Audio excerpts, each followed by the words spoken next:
Dear my diary, kali ini aku mau cerita tentang pengalaman yang dialami oleh salah satu saudaraku sewaktu dia mengikuti pesantren kilat di sekolahnya dahulu.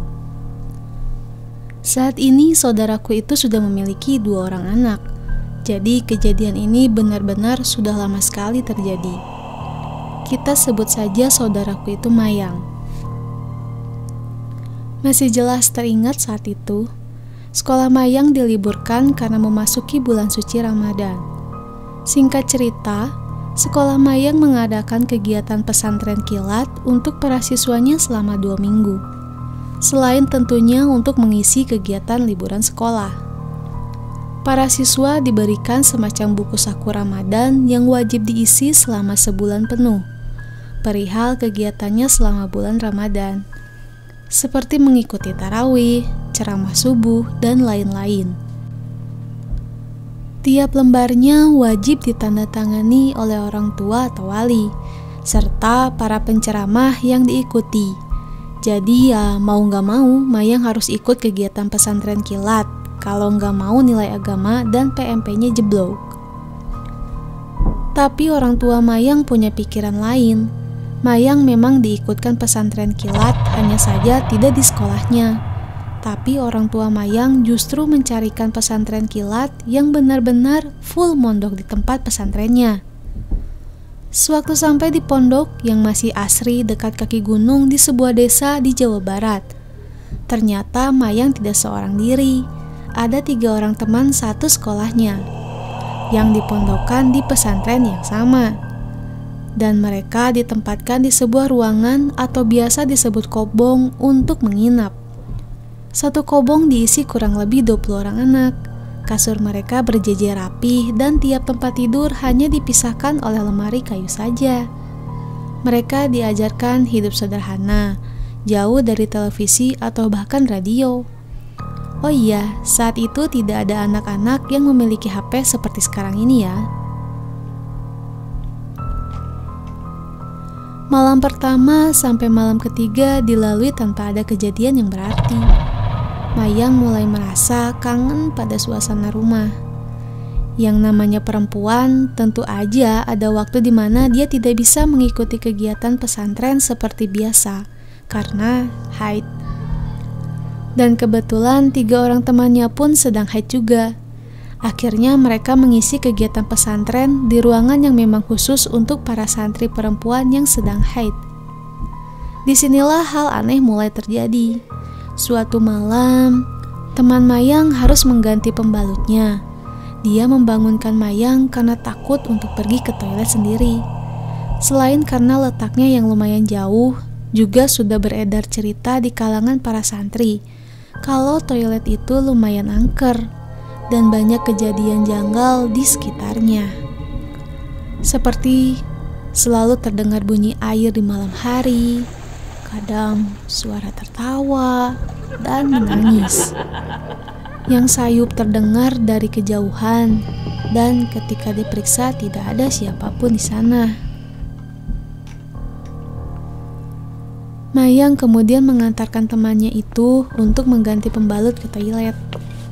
Ya, sambil sekalian Mayang pun mengganti pembalut juga. Mereka bergantian berjaga di depan toilet.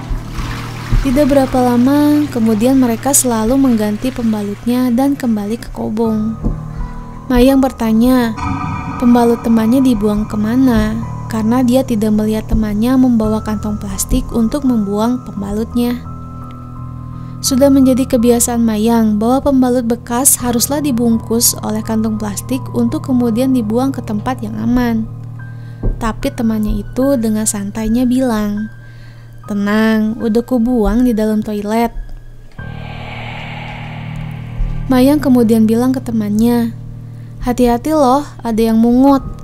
Temannya cuek dan berkata, "Biar aja, mana ada yang mau sama darah kotor. Emang mau apa, dijelatin?"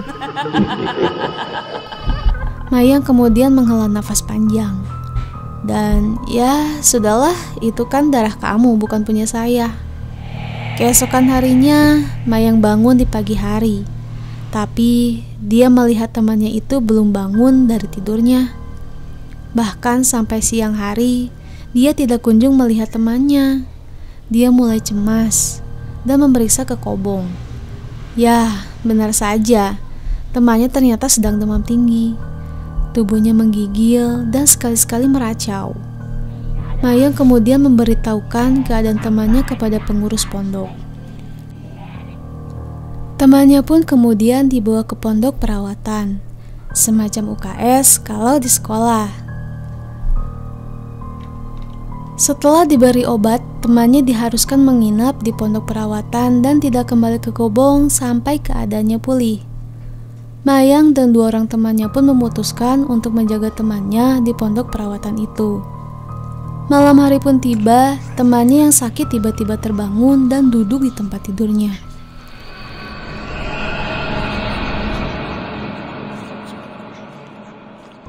Posisinya membelakangi Mayang dan yang lain.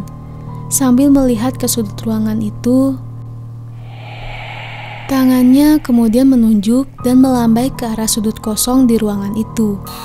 Tidak berapa lama, dia menoleh ke arah Mayang dengan wajah sangat pucat. Dan matanya, matanya. Mayang tidak melihat ada bola mata hitam, semuanya putih. Bola matanya seperti terbalik ke atas. Temannya kemudian mulai tertawa pelan. Lalu, tiba-tiba dia menjerit-jerit dan menangis dengan kencang. Terus tertawa lagi. Mayang sudah sangat ketakutan. Dia memutuskan untuk pergi dan memberitahu pengurus pondok. Tapi sialnya, pintunya susah sekali dibuka. Mungkin karena panik, mereka lupa bahwa pintunya dibuka ke arah luar. Tapi Mayang dan yang lain justru berusaha membuka ke arah dalam.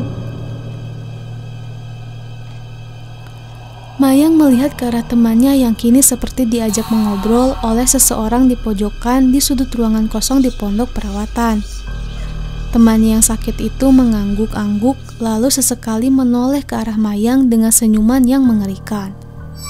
Kini hidung temannya mulai mengeluarkan darah seperti mimisan.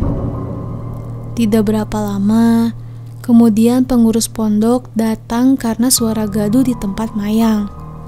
Para pengurus pondok dengan sigap memegang temannya dan membaca beberapa ayat penjagaan. Temannya pun langsung dapat ditenangkan.